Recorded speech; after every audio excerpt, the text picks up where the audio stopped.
The Sassy Show is thrilled to partner with Joy Club as our sponsor for this series. Now, Joy Club is an online sex-positive community bringing curious, kinky minds together to connect, learn and play. If you're looking to spice up your social scene or host a sultry event, then Joy Club is a brilliant way of making an impact.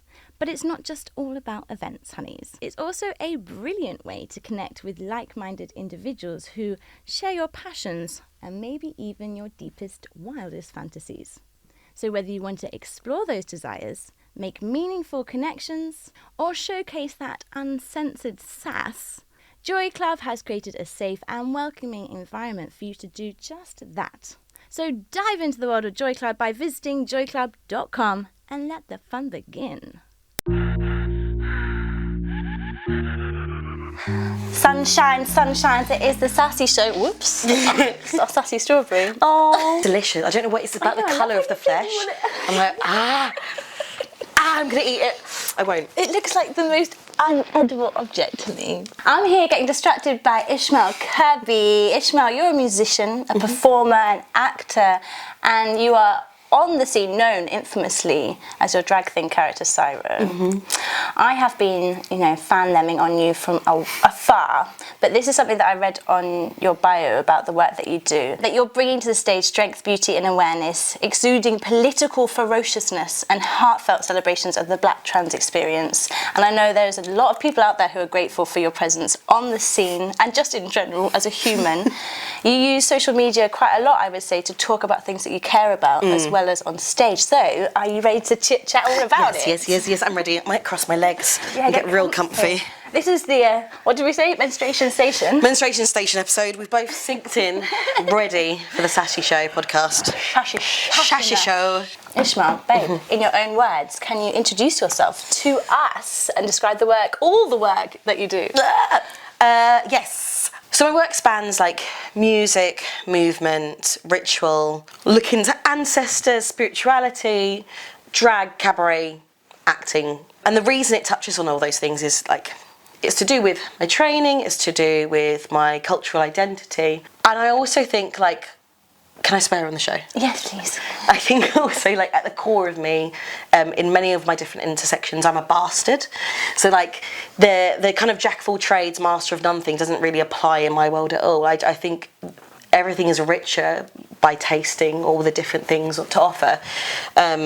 So I just gravitate towards the things that feel right at the time. I am a drag elder, I guess, at 30. I'm not, but because there's so few of us, I've got some beautiful drag kids. Shardizzy Aphrodisiac, Jamie Fucks. I didn't realise that. Yeah, Sunny Delight, George the Dragon, by Curious George. There's spoiler rotten. There's so many amazing drag children that I've done nothing for. They're all just talented and beautiful.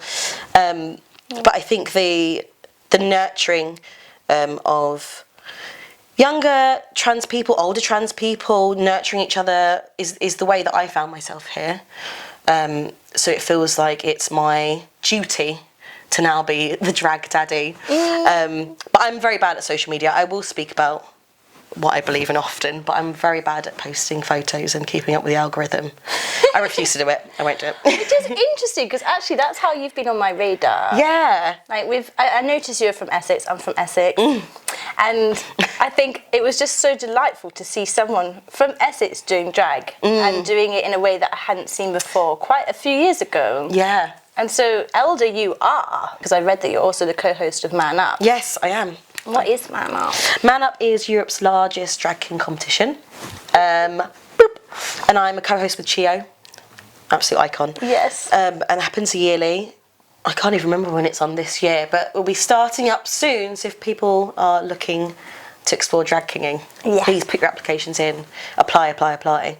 It's a lot of fun and it's so vast. The range of talent and what people do, from insect to parodying their dad. It can be anything. So parodying their there's dad. room for everyone. I love that idea. There is a drag king called Dad who went through Man Up. And it's just a lovely, please research them. But yeah, there's some wonderful talent that's come through. Talking of talent, Where did your journey begin? What was the start of either you recognising you had a talent or you had this thirst to be on stage, engage with music? So I saw Sister Act at 6 years old, and it was actually Whoopi Goldberg in Sister Act that was it. That was Image, and I think it was really specific that it was Whoopi Goldberg in Sister Act, because I think the premise of the musical film is it's glamorous and camp, and because it has that kind of religious element to it, there's something that feels very connected to how I feel about art. It feels like it's my church, and I'm not a person that subscribes to any organised religion, but I feel very spiritual as a person, and also the way that Whoopi Goldberg looks compared to like any other. It was the first black woman I'd seen in a leading role that wasn't the body type that was like the athletic, like Halle Berry, that was funny, that was dark skinned, that had no eyebrows. That looked slightly off to what was expected if you were going to be like a black body on stage. And also, she's not the best singer. She's not the best dancer. She's like, there's no like competition. It's about community, and I think I was immediately like, that's who I want to be. And then I got obsessed with musical theatre. So, but like old school musical theatre, like Hello Dolly, Funny Girl. I was obsessed with Barbra Streisand. Ooh. Something that was camp, that had queerness that I didn't yet understand, that probably had some kind of trans journey, like line in it you could go through. I was hooked in. Women with Gumption originally was like what got me into the arts. It's so interesting having that space for reflection and being like, oh yeah, what was it that was making me glued to the screen watching that? And that's so lovely to hear that Whoopi Goldberg reference, or just like as an icon that she is. She really was breaking down all those barriers and just like shining on screen in those characters that she'd pursue and just like rock. You know? And it was so like there were so many different conversations going on in that film about race and class and where you were living, and I think from a very, very, very, very, very young age, felt very connected to justice. And I think because I felt so powerless in the way I grew up, the magicalness of like theatre and musicals allowed me to escape within that. And I think I truly believed for a very long time that it was the right way to use my voice. And my voice has always been political, so it made sense that I kind of went to the punk scene and to like political theatre, and I studied world performance, so my training is also unconventional compared to like other drama school training that you would have gone through. World performance? Yeah, so it was a BA in world performance at East 15. Horrible school. It should be closed down. A lot of the drama schools should be closed down. I will say that, but it was a course in world performance, which meant we were learning different world performance styles. So from Balinese theatre to Bharatanatyam, to capoeira, to Gelede. What's Gelede? Gelede is West African like dance, and also it's like connected to religion and culture. So there was loads of different skills I was learning, and for me, there was loads of affirming things in that, because I could take some of those practices and literally lift them and put them in my work because I had a cultural connection. But to most people in the course, it was a course in cultural appropriation. Like, if you look back at the photos, you'd be like, yeah, this is bad. Oh no. But for me, I did gain a lot from it. And then I went straight into political theatre. And from that went into the drag scene, and then from the drag scene went into the punk scene. Okay. Yeah, so it kind of I went alternative in many different routes, and then found myself here. And here, so in this very moment, where am I at? Where am I at? That's it. Where are you at? I'm at it feels like my creative midlife crisis. Cracking. Yeah, Oh, which actually feels like a really good place to be. I think rebirth at a time of medical transition makes sense. I spent 2024 leaving. That's what I spent and saying no, and taking myself away from all these things that had built up. Like I was in a punk band we were regularly touring Europe. I was playing at Glastonbury. The album had just been released. We were on Kerrang, What seems like a very It's like the dream, right? So it looks like online, it looks like I'm doing these things that like, oh wow, you're going in this direction, that's great, and like you're being successful. But underneath what I was doing was like a lot of discrimination and contracts that doesn't support the musician, and an industry that's very fake, presenting one thing and not doing another. I was in the lead singer of a political punk band, and I felt the least political I'd ever felt. But I think it makes sense that I was learning all these lessons at the same time I made a decision to medically transition. It meant having to be sure of what I wanted out of my life, and that meant saying no to things that don't serve me. And it didn't serve me any longer to be saying something on stage but feeling that I'm not enacting that off stage in the way that the music industry works, or saying something on stage in a drag troupe and then not enacting that backstage. It's because of those like roots in justice and how fantasy allowed me to escape the kind of childhood I had. It was going against my nature, and I found that I was losing myself. So the best decisions I've made is to break off those ventures, and which leaves me kind of like, I don't know what I'm doing, but it means it's open. And I feel what you've talked about there is also the fact that off stage you obviously weren't supported to be able to be the person that is living by all the messages you're talking about on stage. Yeah. You know, like to have the support behind you where it's, you don't have to be fighting to just be understood. It's like... And I feel like actually I wouldn't have been able to do that at the start of my any career, music or drag or whatever.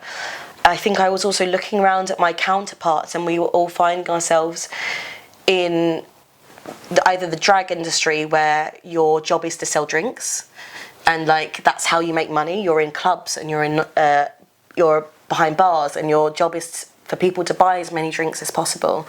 And if your community hasn't got the money to buy those drinks or to buy those tickets or to spend in a commercial way that's viable as Drag Race with the 14-year-old girls and throwing their money at random plastic tap. Also, there was a genocide, and I found myself directed towards the people that were doing the work and saying the word Palestine. And the music industry, the amount of talks we had about saying the word Palestine, you'd be so shocked. And the same in the drag community, of like everyone being scared of like, should we say it, should we not say it, should we do, which isn't like punk at all, which isn't political at all, which isn't drag and cunty and all these things. It's cowardly. And it's also because everyone's scared of losing the very little that they have.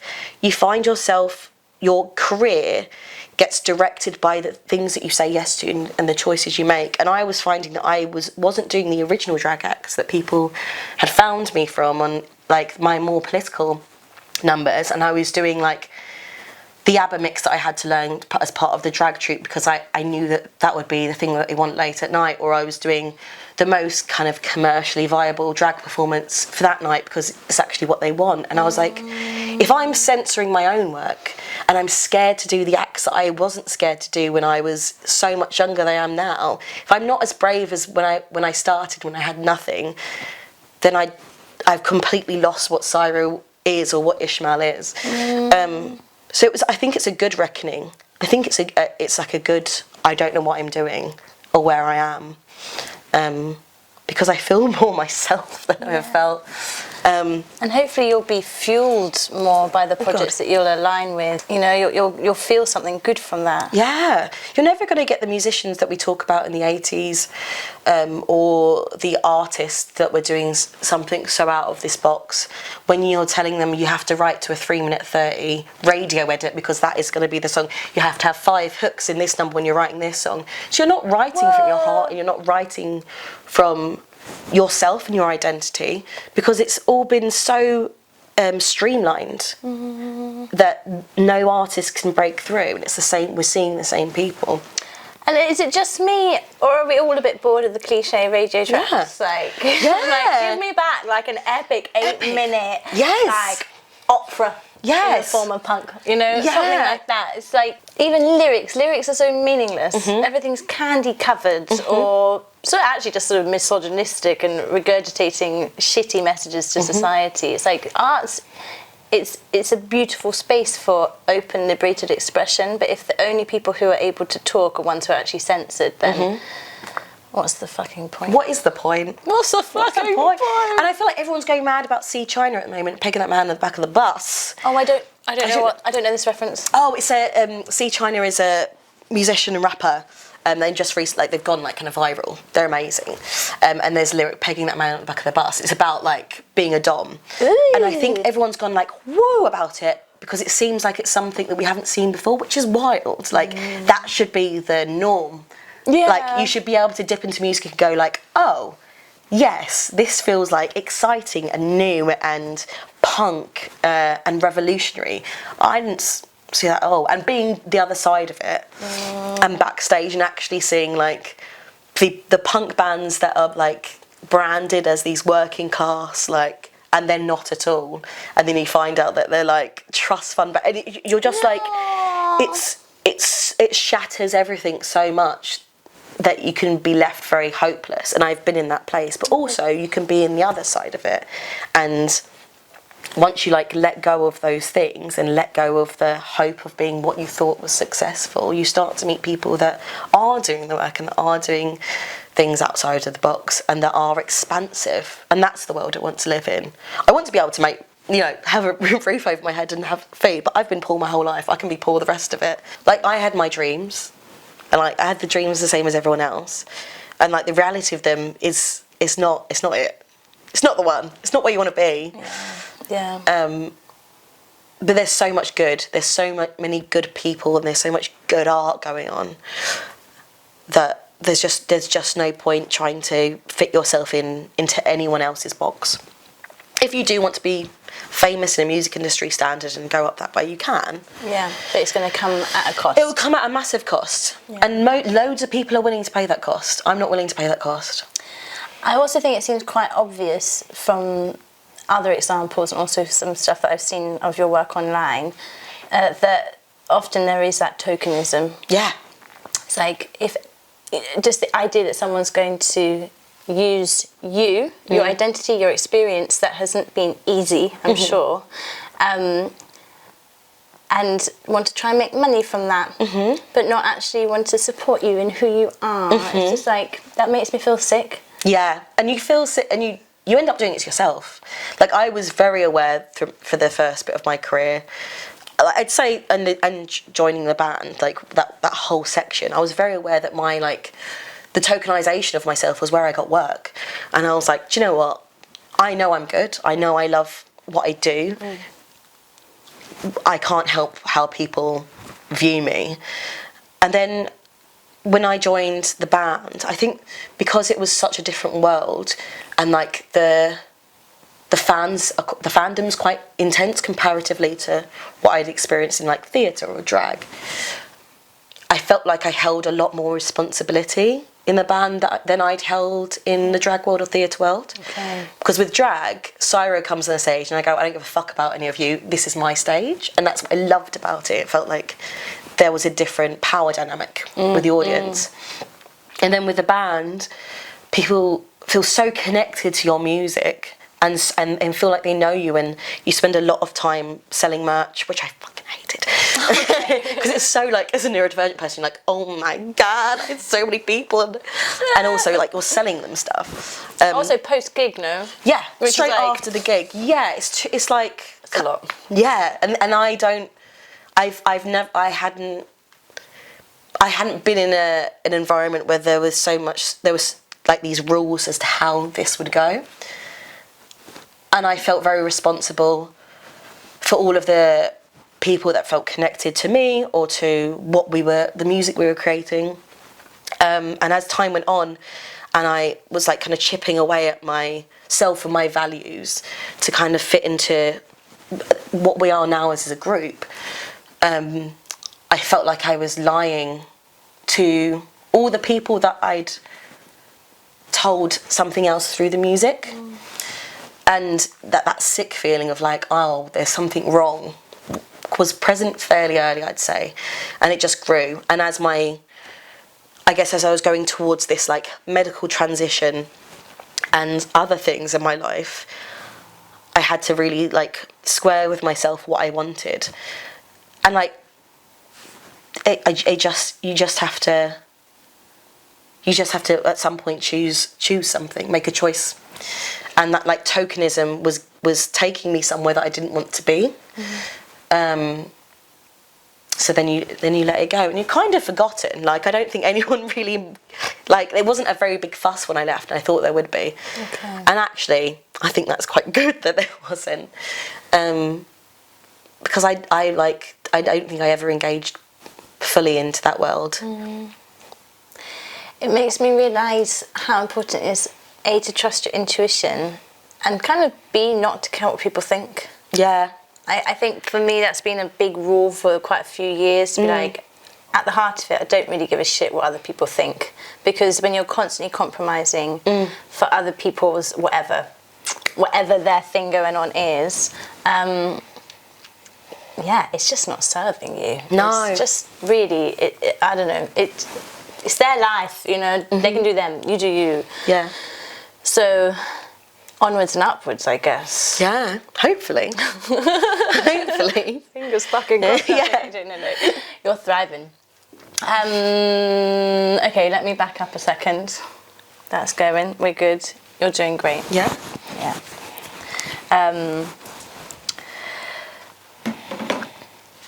I want to circle back to that part. You said you went from political performance to drag. When you stepped into drag, what was it? What was the attraction? How has it changed your life? Because I feel like it can be quite life-changing. It's completely life-changing. And like, I know so many people that have the exact same... My partner has the same journey as me, in literally the same building, doing the same thing, which we realised the other day. I was like, oh, we did our trans journey the same way, and we didn't know each other, and that's nice. Oh. It was like, there was a show called Divine Proportions that... some incredible drag performers were on. Portia was in it, for M&P. Lem Blanco was in it, Molly Beth Morosa, Charlie Bouquet, loads of wonderful people. Rosie was in it. Really? Yeah. Oh. Yeah. It was amazing. And I was auditioning to be a Maenad who was one of the worshippers of Dionysus, because it was kind of Greek mythology, immersive cabaret thing. Okay. And Dionysus was a drag king. And I ended up getting Dionysus and finding myself in this drag king role every night.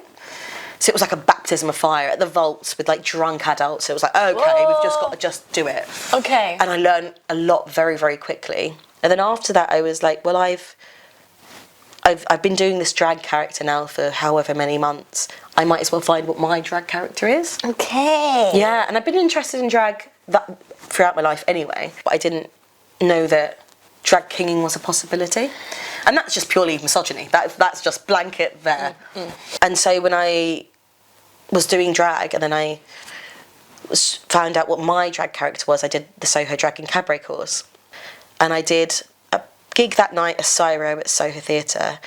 And then I did like an improvised drag king punk takeover at Shakespeare's Globe in the Sam Wanamaker room. Whoa, those are quite big moments. Yeah, and that was the first night I did drag as CYRO. I went to Soho Theatre, ran over and did that.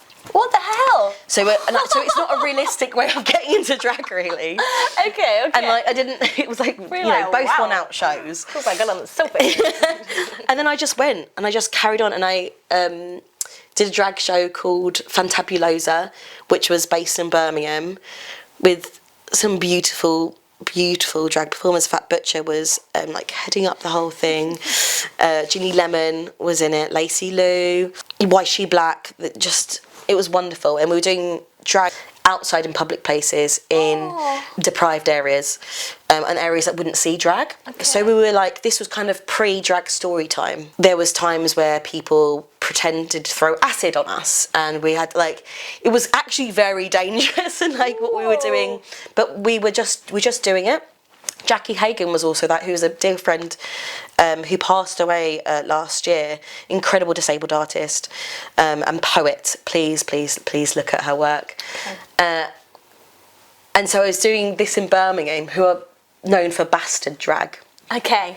And I was also doing it in London at a place called the Chateau, which was like this underground.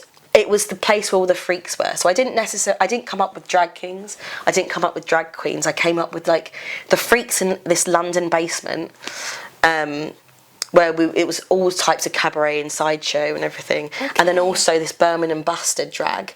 So I think that influences my drag quite a bit. Yeah. And I was just obsessed. I was like, I used to say when I started drag that CYRO was more, and this is my dead name, which I'm fine to say, CYRO is more Leah than Leah is.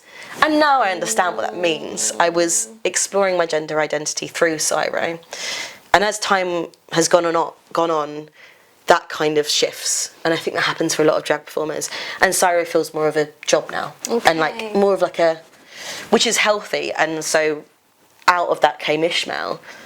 And that was completely different to what I expected. I think there's a bit of danger as well when you go into drag if you're a trans person, especially if you're a closeted trans person, where you're performing your gender on stage and you're getting applause for it, and it's this big bold characters or whatever kind of drag you're doing. It's so larger than life, and that's really affirming and wonderful, but the reality is that you're going to have to find yourself and out of that stage. And it's a very, very different world, and like I found Ishmael was so much softer than I've ever been, which is funny because of the connotations with people taking testosterone and like you're not going to cry anymore and you're going to be angry. I'm like, no, I'm sobbing and I'm so emotional, and I'm so much more softer than Leah was as well. And so thinking back to myself before, and I keep wanting to say Leah as a name because it feels like almost a performance, but I want to like pay homage and like honour her, because she did so much work for me. She did all the work. She did all of the work so that I could be here. I really find what you were saying so truly special, and I think there's also something in it where you're rewriting the narrative of what masculinity looks and feels, and the experience of it can be and is.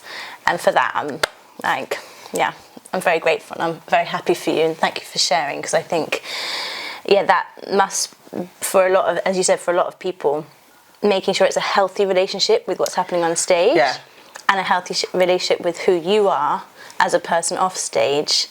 And I suppose, I don't know if you'd have advice, is it just to keep an eye on that?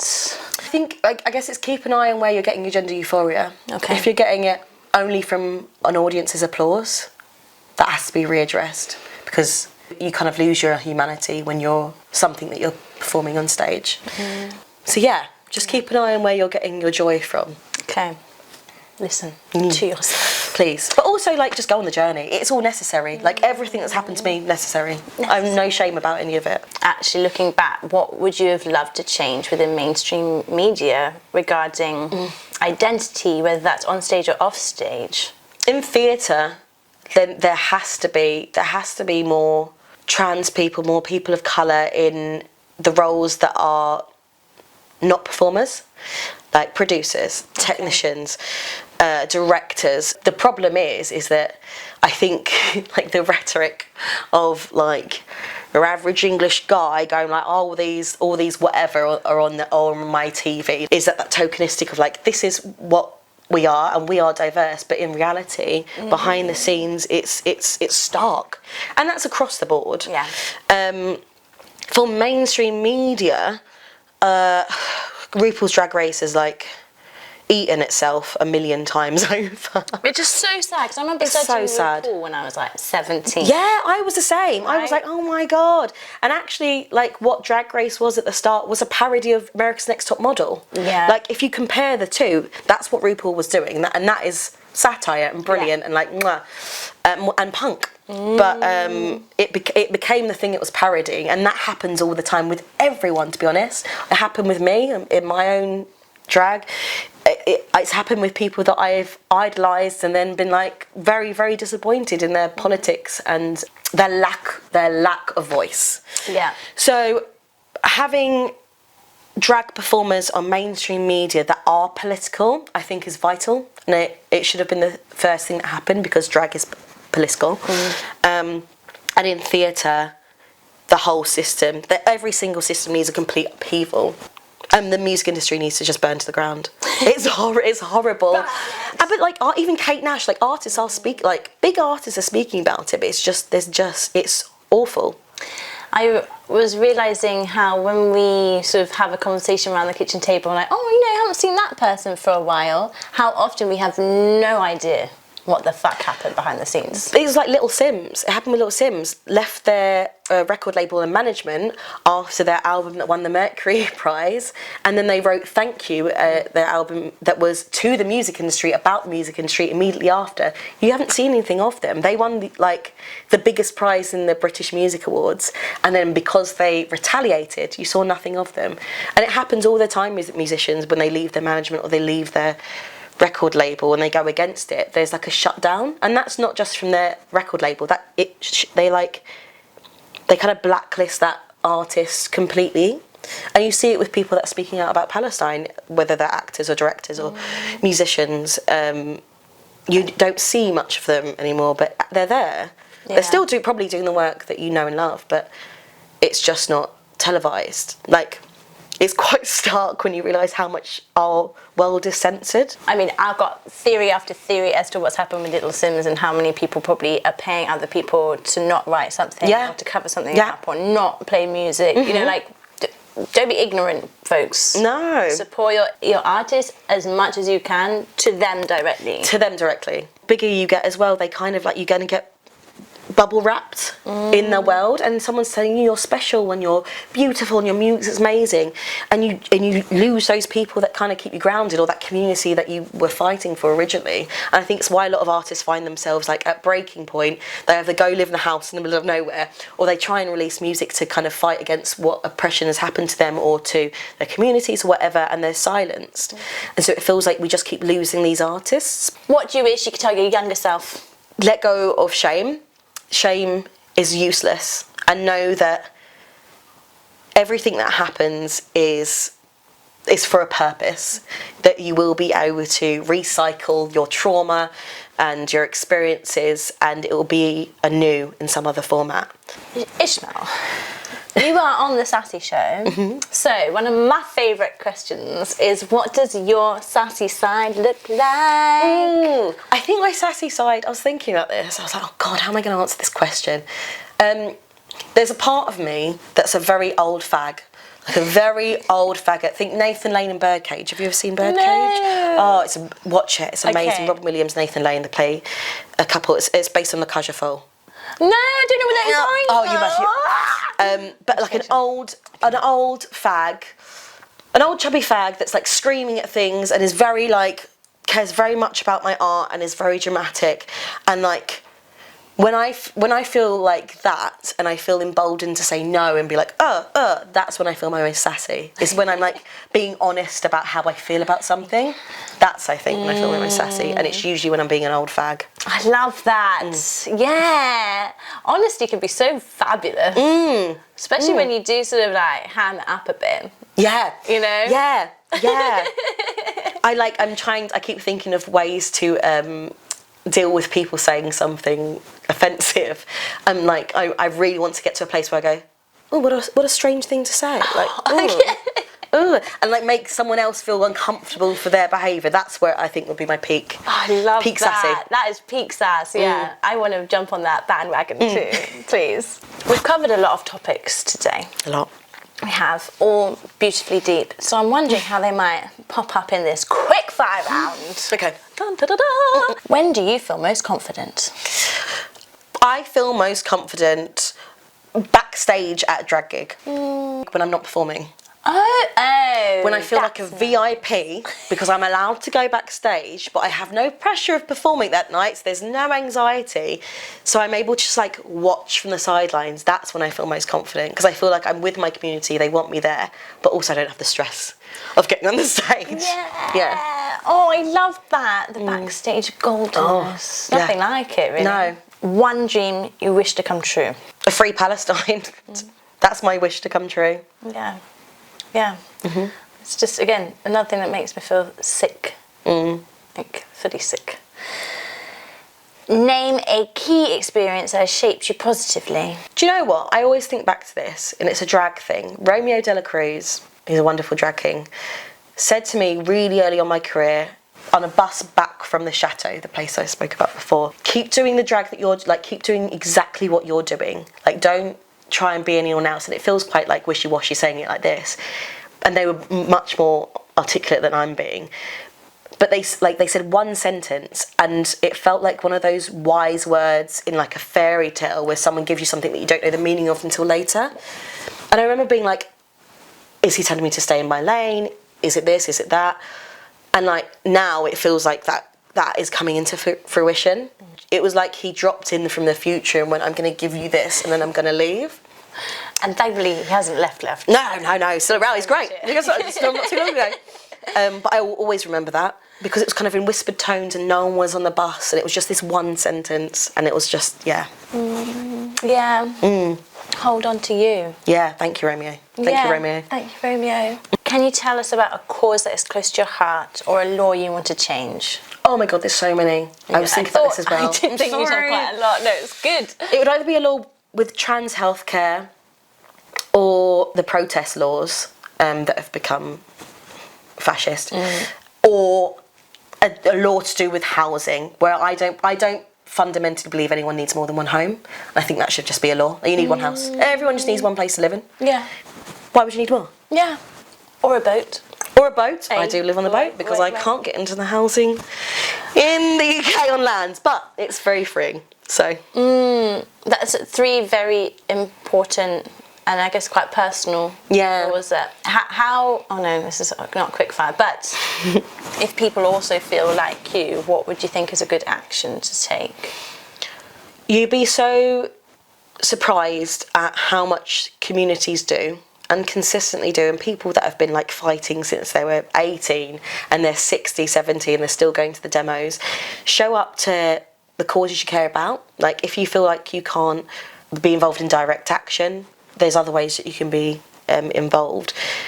Showing up to those things and to the things that you care about will show you where you want to be and who you want to be. I went to New Year's Eve party, New Year, same slags, my Tiny Not Charlie, which was fantastic. We went to a prison demo outside Brixton prison, and we basically made loads of noise for the prisoners to know that we're there and we care about them. Wow. And it was the first time I'd done it, and it was incredible. And I was like, I'm doing that every year. Yeah, I want to do that. Yeah, but people just don't know about it. But there were speeches, and people bring pots and pans and drums, and you just make as much noise as possible. And yeah, it was amazing, and very humbling. Yeah, I was going to say, this also says a lot about you as a character, you know? I don't do, there's so much more I could do. There's so much, I'm just like anyone else. I'm scared of the same things. I'm socially awkward as hell. I most of the time want to curl into a ball and just be watching reality TV shows about horrible straight people that are really offended. That's what I want. I don't want to watch anything that's going to educate me. You know? Oh, I love it. And I'm all of those things. I also want collective liberation. And so sometimes I have to force myself out of this fear place and put myself somewhere else, and usually that's not because of my own accord, that's because of the wonderful people around me telling me about it. I'm not special in any way, but I certainly have a lot of fantastic people that do a lot of work around me. And I'm very grateful for that. Look at the people around you, that's the key. Yeah, and you mentioned it before, that idea of the people who ground you. Yeah. And I think we often have a lot of oversight for those essential parts of what keeps us feeling whole and good and connected. Yeah. If I'm feeling any kind of shame about the people I'm surrounding myself with, or I'm worried about introducing people to other people, then there's something wrong. You should only feel pride and excitement for different people to meet. If you're worried about one group of people meeting another group, then maybe one of those groups of people isn't someone that you've done in your life. Right. So throw those ones away if they're not willing to do any work on their own to be able to interact with all your groups. But that's the way it is. You always find yourself making a lot of time for people with the most privilege in your life. That's what I found. And actually, the people that I was letting down and spending the least time on were the most marginalised in my life, because like I play into the same systems that disenfranchise myself all the time, and I have to be aware of it just as much as everyone else is. Well, that's a bit of a mindfuck though, isn't it? And that's what collective liberation is. It's like if you invest in yourself in that way, then we can all get to this place quicker and be able to reflect on it. I'm wondering, as a final question, what is the best thing about being you? The best thing about being me, I think, is a deep sense of justice, wanting to love and be loved. And I love the way I love art. It's so old-fashioned. It's so opposed to what maybe I present to the world. Like there's some quite like traditional, old-fashioned like things about me that I love, that like I embody that, and I also embody these things, and I think that pisses people off in quite a big way. I think my existence in many ways piss people off, and like there's nothing you can do to change it. And I quite like that. It feels punk. It's core. I hope I'm punk. I hope I'm punk. Fuck it, am I? Oh no. Yeah. You're punk to me, baby. Thank you. I love the element of punk. I think everyone should live a little bit more punky. Yeah. You know, it's what we need in life. Yeah. It helped change some of the worst things in life, and yeah, I'm grateful to know you. Thank you so much for coming on the show. Thank you so much for having me. If people want to find out more about everything. Yes. If people want to see my world, my work and support, there's a fantastic thing you can go to. It's a fundraiser, Boobless, with me and my partner Richard Energy. There's going to be some amazing performance that we haven't announced yet. We're going to be announcing 18th of January, Walthamstow Trade Hall. There's going to be a daytime event with workshops and stalls and cake sale and jumble sale and everything. And then we're going to have a massive cabaret evening with an incredible DJ set, which I can't say who it is. I've got my ticket. Get yours. Are you coming? Oh, good. It's good. It's good. And if people want to find me, you can find my social media at Ishmael S. Kirby, and then for my CYRO account at CYRO Drag Thing. I also have a Substack that I'd love people to subscribe to. It's beautiful. Thank you. And I want to write more and more and more, because actually I'm a writer as well. And the pieces I read on there, I was like, you're so good. Oh, thank you. I could read you for a long time. Thank you. I'd like to stretch that muscle a bit more, so if people subscribe, I will write more, because I'll feel pressured to. Yeah, that's the best way. That is the best way. I need you to pressure me into writing. Accountability partners. Yeah. That's nice. Beautiful. Thank you so much. Thank you.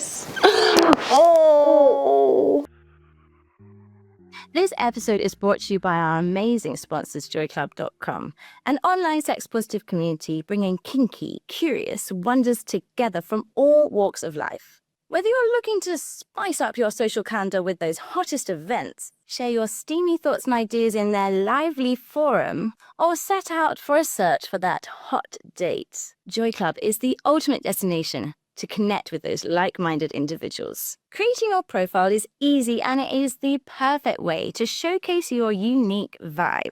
Share those sassy photos and explore topics that excite you, and dive into the welcoming community where learning, exploring, and pleasure is encouraged. So if you're ready to bring a little extra excitement and joy into your world, head over to joyclub.com and join the community today.